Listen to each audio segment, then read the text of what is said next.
Maharashtra baseball association व अहिल्यानगर जिल्हा baseball association यांच्या संयुक्त विद्यमाने शिर्डी येथील गोल्डन क्रिकेट अकॅडमी येथे 17वी राज्यस्तरीय सब ज्युनियर बेसबॉल क्रीडा स्पर्धा 2025-26 मोठ्या उत्साहात पार पडली आहे। यात राज्यातील मुलांच्या 20 तर मुलींच्या 12 अशा 32 संघांनी सहभाग नोंदवला व या स्पर्धेची शोभा वाढवली। तर अंतिम सामन्यानंतर विजेत्या संघांना आशियाई श्री, भारत व महाराष्ट्र श्री व जागतिक स्पर्धा विजेता बॉडी बिल्डर श्री किरण पाटील, साई निर्माण समूहाचे विजय कोते, महाराष्ट्र बेसबॉल असोसिएशनचे महासचिव राजेंद्र इखणकर, उपाध्यक्ष इंद्रजित नितीनवार, सहसचिव मकरंद कोऱ्हाळकर, अहिल्यानगर जिल्हा अध्यक्ष अरुण चंद्रे, अहिल्यानगर सहसचिव कल्पेश भागवत, अजय देशमुख यांच्या शुभ हस्ते पारितोषिक वितरण करण्यात आले। या स्पर्धेसाठी रिजवान पठाण, कन्हैया गंगुले यांचे विशेष सहकार्य लाभले आहे। यावेळी या स्पर्धेबद्दल बोलताना मान्यवर म्हणाले की सब ज्युनियर राज्य स्पर्धा आज शिर्डी येथे संपन्न झाली। या स्पर्धा आयोजनासाठी महाराष्ट्र राज्याचे सचिव माननीय इखणकर सर यांनी आम्हाला या ठिकाणी संधी दिली, त्याबद्दल मी सर्वप्रथम त्यांचे या ठिकाणी आभार व्यक्त करतो। तसंच या स्पर्धेमध्ये जवळजवळ 32 संघ सहभागी झाले आणि साईबाबाच्या पावनभूमीमध्ये या स्पर्धा अतिशय यशस्वी झाल्या, त्याबद्दल आम्हाला सर्वांना या ठिकाणी अभिमान वाटतो। आमचे अध्यक्ष अरुण चंद्रे सर, त्याचप्रमाणे आमचे सहसचिव कल्पेश भागवत, तसेच आमचे सदस्य रिजवान पठाण सर, त्याचप्रमाणे या ठिकाणी आमचे उपाध्यक्ष असोसिएशनचे माननीय इंद्रजित नितीनवार सर, त्याचप्रमाणे पंच कमिटीचे कांबळे सर यांनी या ठिकाणी अतिशय चोख कामगिरी बजावली, त्यामुळे या स्पर्धा यशस्वी झाल्या। अतिशय भव्यदिव्य वातावरणामध्ये या ठिकाणी या स्पर्धेमध्ये खेळाडूंनी चांगली कामगिरी केली आणि यातून एक मुले आणि मुलांचा राष्ट्रीय पातळीवरचा संघ हा राष्ट्रीय स्पर्धेमध्ये सहभागी होणार आहे। भविष्यात देखील अशा प्रकारे माननीय इखणकर सर नेहमीच आम्हाला मार्गदर्शन करतात, त्यांच्या मार्गदर्शनाखाली आम्ही अजूनही वेगळ्या वेगळ्या ग्रुपमधील स्पर्धा आयोजनासाठी तत्पर आहोत। त्या पद्धतीने त्यांनी आम्हाला सहकार्य करावे अशा प्रकारची अपेक्षा व्यक्त करतो आणि या शिर्डी ग्रामस्थांनी ज्या ज्या ठिकाणी आम्हाला सहकार्य केलं त्यात विशेषतः गोल्डन क्रिकेट अकॅडमीचे मयूर डोके सर आणि दीपक सर यांनी खूप मोलाची कामगिरी या ठिकाणी बजावलेली आहे। त्यांच्यामुळे या स्पर्धा या ठिकाणी आम्हाला शक्य झालं घेणं। तसेच या साई निर्माणचे उद्योग समूहाचे माननीय विजय कोते साहेब यांच्या देखील योगदानामुळेच विद्यार्थ्यांचा जो काही जाण्या येण्याचा प्रश्न होता तो आमच्या या ठिकाणी निकाली लागला। तसेच साईबाबा संस्थान विश्वस्त व्यवस्था त्याचे अध्यक्ष माननीय गाडीलकर सर यांनी निवास व्यवस्था उपलब्ध करून दिली, त्यामुळे विद्यार्थ्यांची छान अशा प्रकारची निवास व्यवस्था झाली। त्यांचे देखील या ठिकाणी मी आभार व्यक्त करतो आणि जे ज्ञात अज्ञात व्यक्तीने आम्हाला सहकार्य केलं त्याबद्दल त्यांचे देखील आम्ही या ठिकाणी ऋण व्यक्त करतो। धन्यवाद। या ठिकाणी 17वी सब ज्युनियर बेसबॉल स्पर्धा राष्ट्रीय स्पर्धा इथं संपन्न झाली आणि अतिशय चांगल्या वातावरणामध्ये गोल्डन क्रिकेट अकॅडमी हे जे मैदान आपण बघत असाल, जे लॉन आच्छादित मैदान, मुलांना हा अनुभव इथं बघायला मिळाला। जसे दीपक सर असतील किंवा मयूर सर आहे, यांनी खूप मेहनत घेतली आणि खूप सुंदर असं वातावरण इथं आम्हाला बघायला भेटलं आणि सर्व जे संघ आलेले होते हे महाराष्ट्रातून एकूण 32 संघ आले होते आणि सर्वांना ह्या मैदान म्हणजे इतकं खूप आवडलं आणि अतिशय सुंदर असे स्पर्धांचं नियोजन इथं आपल्याला बघायला मिळालं आणि भविष्यात नक्कीच या दोघांकडून मला अपेक्षा आहे का एक चांगले खेळाडू हे तयार करतील आणि या अकॅडमीचं नाव उज्ज्वल करतील। धन्यवाद। गोल्डन क्रिकेट अकॅडमी येथे आज 17वी राष्ट्रीय बेसबॉल क्रिकेट स्पर्धा झाली आणि अतिशय उत्साहामध्ये या स्पर्धा पार पडल्या आणि इथं क्रिकेटचे प्रशिक्षण दिले जाते। गोल्डन क्रिकेट अकॅडमीमध्ये अतिशय खेळाडू इथं तयार होतात आहे, राज्यस्तरीय, त्याच्यानंतर डिस्ट्रिक्ट लेवलला, त्याच्यानंतर महाराष्ट्र क्रिकेट असोसिएशनच्या अंतर्गत मॅचेस होत्या, तेथे देखील आमचे खेळाडू खेळत आहे। इथे आपण मुलांसाठी भरपूर सुविधा उपलब्ध केलेल्या आहे।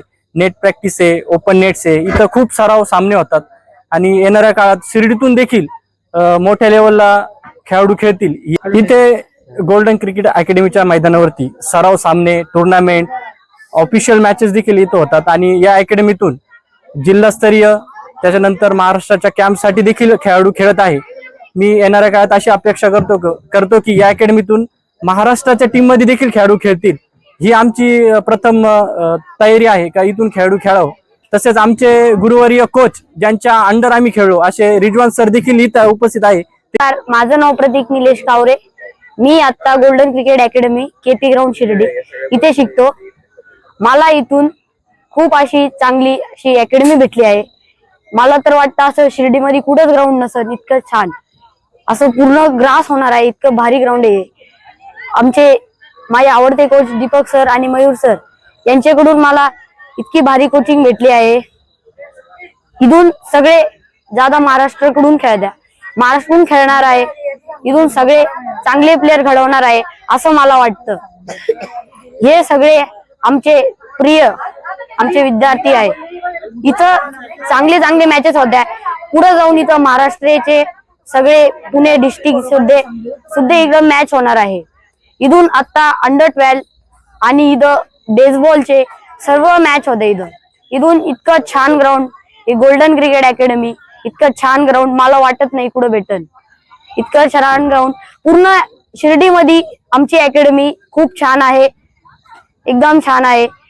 आमच्याकडून थँक्यू.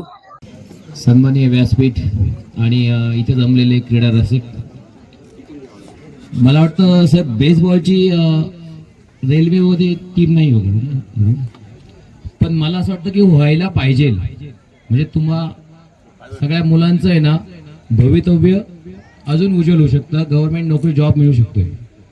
कारण आपले भरपूर गेम आहे ना, माझ्या समोरच रेल्वेमध्ये उपलब्ध झालेले खो खो वगैरे, अजून बॉल टेनिस वगैरे हे जे गेम आहे ना 4-5 गेम जे नव्हते आधी रेल्वेत, ते आले गेले. तर माझी एक अपेक्षा राहील की हा गेम पण लवकरच रेल्वेत यात तुम्ही लोकांनी थोडंसं रेल्वे बोर्डला हे करत चला. मी रेल्वे बोर्डच्या कमिटीवर पण आहे. हां, इंडियन रेल्वेच्या कमिटीवर सुद्धा मी चीफ जज म्हणून आहे. माझे रेकॉर्ड्स आता सरांनी सांगितले तसे आहे. 15 सिनियर नॅशनल मेडल, ज्या एका मेडलने तुम्हाला नोकरी लागू शकते अशी माझी 15 सिनियर नॅशनल मेडल आहे. महाराष्ट्रात कोणाचीच नाही आहे. 7 इंटरनॅशनल आहे. जर आमचा गेम ऑलिम्पिक असता तर मी अर्जुन अवॉर्ड आणि पद्मश्री अवॉर्ड मिळालं असतं मला. आमचा गेम ऑलिम्पिक असता तर. तुमचा पण गेम लवकरच वरती येऊ. तुमच्या गेमला चांगला उज्ज्वल भवितव्य आहे. बेसबॉल चांगला गेम आहे. आजकाल खूप चांगलं बरं वाटलं की 3 दिवस गोल्डन क्रिकेट अकॅडमी सुद्धा आपली प्रॅक्टिस दूर ठेवून तुम्हा लोकांसाठी ग्राउंड उपलब्ध करून दिलेलं आहे. आणि शिर्डी नगरीत सोयी खूप उपलब्ध होत असतात आणि खूप म्हणजे लवकर इथले लोक पण ज्या वेळेस अशा काही स्पर्धा होतात किंवा मग अशा काही गेम्स होतात तर शिर्डीतले लोक स्वतःहून पुढे येतात आणि आपल्या मुलांना किंवा आजूबाजूच्या जिल्ह्यातली मुलांना सोयी उपलब्ध करून देतात. चांगली गोष्ट आहे. खूप लवकरच तुमचा गेम इंडियन रेल्वेमध्ये, Indian railway, air force, navy, army, income tax या सर्वात तुमचा गेम उपलब्ध हो. तुम्हाला सर्वांना नोकरी लागो. आणि सगळ्यांचे गेमसाठी मला असं वाटतं स्कूल गेम आहे नाही तुमची राज्यस्तरीय ओपन आहे, ओपन गेम आहे. नॅशनलसाठी पण जे सिलेक्शन झालं असेल त्यांना सर्वांना शुभेच्छा. विजेता टीमला पण शुभेच्छा. आणि जे विजेता झाले नाही नेक्स्ट टाइम चांगला गेम करून या. फिटनेस ठेवा. आमचा गेम जो आहे बॉडी बिल्डिंग, आम्ही आमचा गेम बरोबर घेऊन जायचो. मला आठवतं मी जिथे पण कधी चीफ गेस्ट म्हणून गेलो ना तर लहान मुलं जरी असतील तर माझी त्यावेळेस ते ओरडायची की शर्ट काढायला पाहिजे. म्हणजे आता सध्या मी जिथे जिथे उपलब्ध असतो इथे म्हणा किंवा मग कधी मुंबईला किंवा नाशिकला तर जवळ असेल तर मी जातो आवर्जून तिथे. कारण त्यावेळेस मला शक्यच नव्हतं. मी 10 ते 12 तास प्रॅक्टिस राहायची माझी. नॅशनल इंटरनॅशनल लेवलची माझी ती लेवल होती. त्यामुळे शक्यच नव्हतं कुठे जाणं. जर टाइम काढायचा असेल तर मला खूप मुश्किल व्हायची माझी. पण असो, धन्यवाद. बरं वाटलं इथं बोलवल्याबद्दल सरांचं धन्यवाद. सर्वांना शुभेच्छा. आपले जज वगैरे जे तुम्ही रेफरी होते त्यांना पण शुभेच्छा. धन्यवाद. जय हिंद, जय महाराष्ट्र. आता मी पोज मारतो पण माझे ऍक्च्युली जर किरण पाटील बॉडी बिल्डर तुम्ही गुगलला टाकलं तर माझे व्हिडिओज आणि फोटोज भरपूर येतील. मी एकमेव बॉडी बिल्डर असं आहे की 5 ग्रुपमध्ये गोल्ड मेडल आहे. इंडियामध्ये पण कोणी नाही आहे.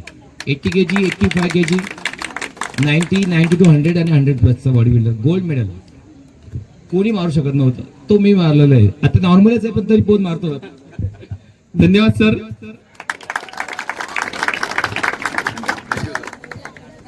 कार्यक्रमासाठी क्रीडा क्षेत्रातील अहिल्यानगरचंच नव्हे तर संपूर्ण महाराष्ट्राचं भूषण श्री किरण पाटील हे उपस्थित झालेत. यातनं सर्वांचंच भाग्य आहे, कारण अशा व्यक्तिमत्वाच्या हातून तुम्हाला पारितोषिक मिळणार आहे. त्याचप्रमाणे व्यासपीठावरती महाराष्ट्र बेसबॉल असोसिएशनचे सचिव राजेंद्र खनकर सर, उपाध्यक्ष आमचे मित्र इंद्रजित, त्याचप्रमाणे देशमुख सर, आनंदा, सर्व पंच आणि उपस्थित सर्व विद्यार्थी बंधू भगिनी. मी काही भाषण करणार नाही, फक्त तुम्हाला एक सांगणार आहे की तुम्ही मगाशी टाळ्या वाजवल्यात, परत एकदा टाळ्या झाल्या पाहिजेत.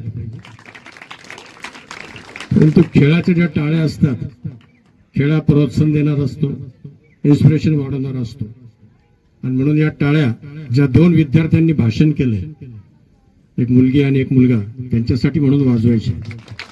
परंतु या टाळ्या अशा नकोयत. आम्ही शाळेत असताना आमचा संघ जेव्हा खेळायला जायचा तर संपूर्ण शाळा आमच्यासाठी टाळ्या वाजवायची, आणि त्या टाळ्या अशा नव्हत्या. मी सांगल त्या काउंटिंगवरती टाळ्या वाजवायच्या. रेडी रेडी आहात? Keep your hands together. हात बरोबर, हात पुढे ठेवा. रेडी? 1 2 3 4 5. 1 2 3 4 5. 1 2 3 4 5. 1 2 3 4 5. 1 2 3 4. Very good. अशा पद्धतीच्या टाळ्या खेळात झाल्या पाहिजे. मी आपला अधिक वेळ घेणार नाही. मकरंजी कोराळकरांनी सांगितलं, इकनकर सरांनी पण सांगितलंय की कशा पद्धतीनं 3 दिवस या ठिकाणी या मॅचेस पार पडलेल्या आहेत. आपल्या पंचांनी अतिशय उत्कृष्ट असं काम केलेलं आहे.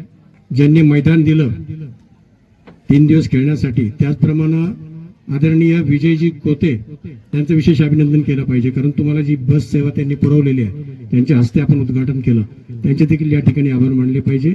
मित्रांनो, कोण जिंकलं हारलं हा विषय महत्वाचा तर आहेच, मात्र हारणं आणि जिंकणं काय, जो कमीत कमी चुका करतो तो जिंकतो, आणि जो जास्तीत जास्त चुका करतो तोच हारतो.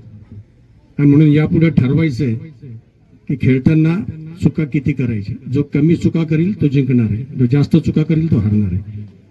पण डझंट मॅटर, हार जी चालूच असते. जे जिंकलेत त्यांचं अभिनंदन, जे हारलेत त्यांनी खेद मानायचा नाही, प्रयत्न करत राहायचंय. सातत्यानं प्रयत्न करा, एक दिवस यश तुमचं निश्चितपणे मिळणार आहे. आमच्या कल्पेशजी भागवतांनी सांगितलं की शेर म्हणा, शेर वगैरे नाही. एक कविता मी 7वीला असताना नेहमी म्हणायचो, म्हणजे वाचायचो. ती कविता लिहिलेली होती अमिताभ बच्चन यांचे वडील हरिवंशराय बच्चन यांनी, जे आपल्या खेळाडूंसाठी खूप प्रेरणादायी आहे. कविता अशी आहे की कोशिश करने वालों की हार नहीं होती, लहरों से डरकर नौका पार नहीं होती, लहरों से डरकर नौका पार नहीं होती, कोशिश करने वालों की कभी हार नहीं होती. नन्ही चींटी जब दाना लेकर चलती है, नन्ही चींटी जब दाना लेकर चलती है, चढ़ती दीवारों पर से 100 बार फिसलती है. मन का विश्वास रगों में साहस भरता है, गिरकर चढ़ना चढ़कर गिरना ना करता है. आखिर उसकी मेहनत बेकार नहीं होती, कोशिश करने वालों की हार नहीं होती. दूसरा कड़वा है, डुबकिया सिंधु में गोताखोर लगाता है, डुबकिया सिंधु में गोताखोर लगाता है, जा जाकर खाली हाथ लौट कर आता है. मिलते न मोती सहज गहरे पानी में, बढ़ता दुगना विश्वास इसी हैरानी में. मुट्ठी खाली उसकी हर बार नहीं होती, कोशिश करने वालों की हार नहीं होती. आणि शेवटचं जे कडवं आहे ते सर्वांसाठी आहे, आम्हा सर्वांसाठी आहे.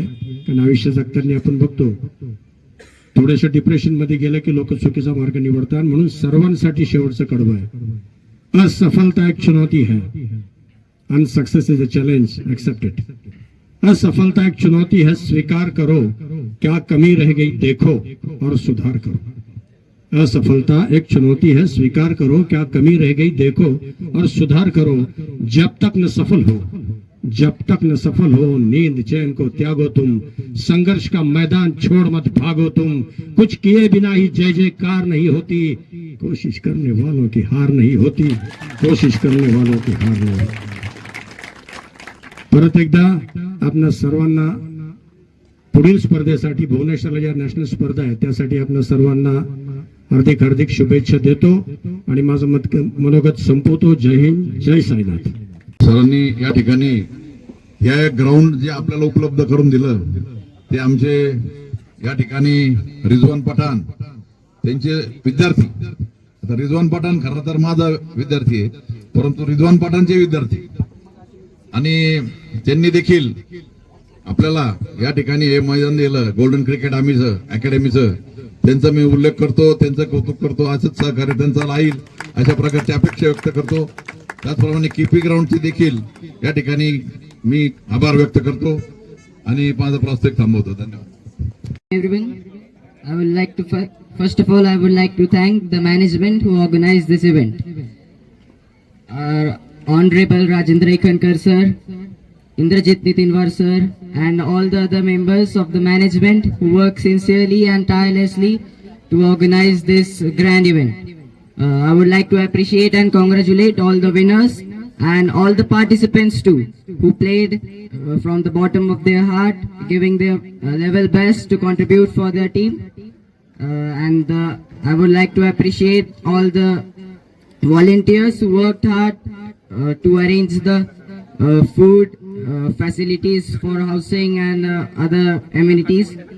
So I would like to conclude that you played well and best of luck for your future. Thank you. समोर बसलेले सर्व खेळाडू, मंचाच्या बाजूला बसलेले सर्व मान्यवर, खेळाडू मित्रांनो, या 2 दिवसापासून 17वी राज्य सब ज्युनियर अजिंक्यपद स्पर्धा शिर्डी येथे घेण्यात आली. या स्पर्धा घेण्याचं प्रयोजन असं की आपल्या ज्युनियर सिनियर या स्पर्धा होऊन गेलेल्या होत्या, पण आपल्या सब ज्युनियरच्या स्पर्धा राहिलेल्या होत्या. तर या स्पर्धा कशा घ्यायच्यात, कारण यावर्षी पाऊस भरपूर असल्या कारण आपल्या स्पर्धा उशिरा लांबवल्या गेल्यात आणि या स्पर्धा उशिरा झाल्यामुळे त्या सांगली येथे घेण्यात येणार होत्या, पण काही तांत्रिक अडचणी आल्यात त्यामुळे त्या आपण शिर्डी येथे हलवल्यात. पण या अडचणींवर मात करून Koralkar sir, Chandre sir, Bhagwat sir, त्यांचे क्रिकेट अकॅडमीचे सहकारी सर, सर्व सिनियर खेळाडू व स्थानिक सर्व या क्रिकेट अकॅडमीचे संचालक यांनी ही स्पर्धा आपल्याला आयोजनाची मदत केली आणि आपल्याला खेळण्यासाठी या ठिकाणी प्लॅटफॉर्म उपलब्ध करून दिला. त्यासाठी मी सर्वप्रथम महाराष्ट्र बेसबॉल असोसिएशन तर्फे त्यांचे आभार मानतो. मित्रांनो, 3 दिवसापासून ही स्पर्धा चालू आहे. आपण या 10वे गुरु जे आहेत साईनाथ यांच्या पवित्र भूमीमध्ये आपण खेळलात आणि विशेष म्हणजे भारतामध्ये सर्वात जास्त गुरु जे झाले ते महाराष्ट्रात, आणि महाराष्ट्रात असेल तर त्यात अहिल्यानगर जिल्ह्यामध्ये जास्त प्रमाणात आहेत. कारण ही भूमी जी आहे ही चैतन्यमय भूमी आहे आणि आपण या ठिकाणी खेळलात, त्याचा आनंद घेतलात, साईंचं दर्शन घेतलं, त्याचा तुम्हाला भविष्यात देखील फायदा होईलच. पण आजपर्यंत आपले जे खेळाडू जे आहेत, खेळाडूंनी खेळाडूवृत्तीने खेळलेत. आपण राज्य, राष्ट्रीय आणि आंतरराष्ट्रीय स्तरावर देखील आपल्या सर्व खेळाडूंनी महाराष्ट्राचं नाव उंचावलेलं आहे. महाराष्ट्र राज्याचा खेळाडूंसाठी मिळणारा उच्च पुरस्कार शिवछत्रपती जो अवॉर्ड असतो तो अहिल्यानगर जिल्ह्यातील अक्षय अवॉर्ड याला देखील मिळालेला आहे. आतापर्यंत 3 महिलांना हा पुरस्कार व 2 पुरुषांना हा पुरस्कार मिळालेला आहे.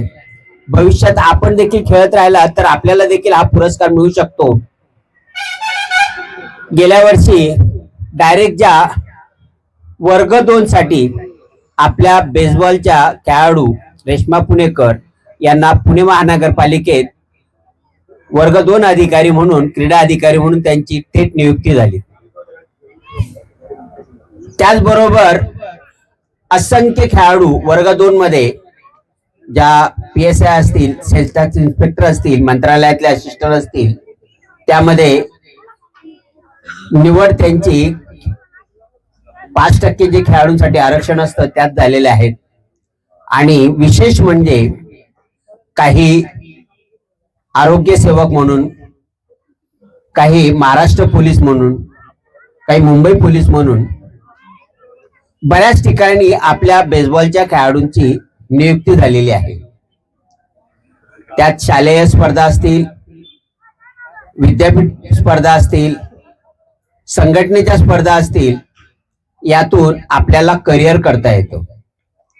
आणि मित्रांनो, हा बेसबॉल हा आहे अमेरिकेचा राष्ट्रीय खेळ आहे आणि या खेळाचं भारतामध्ये 1982 पासून खेळला जातो, पण आपण महाराष्ट्रामध्ये 2002 पासून सुरुवात केली आणि आज आपण महाराष्ट्रामध्ये जवळजवळ 70% जिल्ह्यांमध्ये हा खेळ उत्तमरित्या खेळला जातो. आणि त्यातल्या त्यात ग्रामीण भागामध्ये जे खेळाचं टॅलेंट असतं ते आपल्याला या खेळासाठी लाभलं. त्यासाठी आपले पालक, आपले शिक्षक, आपले प्रशिक्षक व जे जिल्हा संघटनेचे सचिव आहेत त्यांचं कौतुकही करतो आणि आभारही मानतो. आज तुम्हाला त्यांनी या मैदानावर आणलं, खेळलात, असे बरेचसे खेळाडू होऊन गेलेत, पुढे घडतील. पण महाराष्ट्राने आतापर्यंत women's world cup, Asian championship, खेळाडूंच्या लहान मुलांच्या ज्या आहेत लिटल लीगच्या एशियन चॅम्पियनशिप, पुरुषांचे वेस्ट झोन मध्ये देखील अहिल्यानगर जिल्ह्यातील कन्हैया गांगुले आणि अक्षय आव्हाड हे 2 जण 2019 साली श्रीलंके येथे झालेल्या स्पर्धेत सहभागी झालेले होते. त्याचबरोबर मुंबई येथील ऋषिकेश राहुल, साताऱ्यातील पवन माने हे देखील या स्पर्धेमध्ये, महाराष्ट्रातील 4 खेळाडू त्या वेस्ट एशिया स्पर्धेमध्ये सहभागी झाले होते आणि भारताला त्यामध्ये कांस्य पदक मिळालं होतं. मित्रांनो, मैदानावर आल्यामुळे आपल्याला सगळ्यात महत्वाचं म्हणजे की आपण मोबाईल पासून लांब राहतो, आपला आरोग्य उत्तम राहतं आणि विशेष म्हणजे आपल्यात सहकार्याची, आपलेपणाची भावना वाढते. कारण मीपणा जाऊन आपण आपला संघ, माझा मित्र, माझे मैत्रीण, आपण हे असं म्हणतो आणि पूर्णपणे ज्याप्रमाणे आपण एकत्र कुटुंब पद्धतीत वागतो त्याप्रमाणे आपण आपल्या संघासाठी लढतो. राज्य स्पर्धेत आपण आपल्या जिल्ह्यासाठी प्रतिनिधित्व करतो, आपल्या जिल्ह्याचा आपण त्या ठिकाणी कशा रीतीने पुढे जाईल, तो कसा चमकेल हे बघत असतो. राष्ट्रीय स्पर्धेत गेलो तर आपला महाराष्ट्राचा संघ, तो कोणत्या जिल्ह्यातील ते बघत नाहीत, तो महाराष्ट्राचा खेळाडू आहे त्या दृष्टिकोनातून आपण बघत असतो, आपलेपणाची भावना निर्माण होत असते.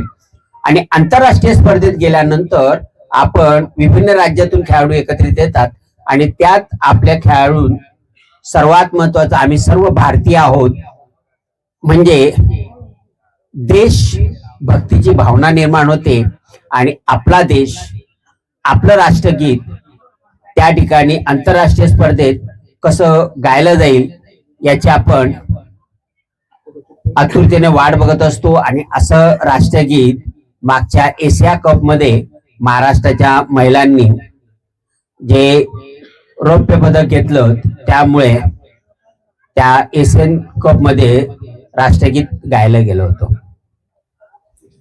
दुसरी महत्वाची गोष्ट म्हणजे आपण भविष्यात उत्तम खेळाडू व्हाल, भारताची भविष्यातील पिढी ही निरोगी राहील आणि आपण आपल्या पालकांचं, आपल्या तालुक्याचं, शाळेचं, जिल्ह्याचं, राज्याचं आणि भारताचं नाव रोशन कराल हीच अपेक्षा करतो आणि माझे 2 शब्द थांबवतो. जय हिंद, जय महाराष्ट्र, जय बेसबॉल.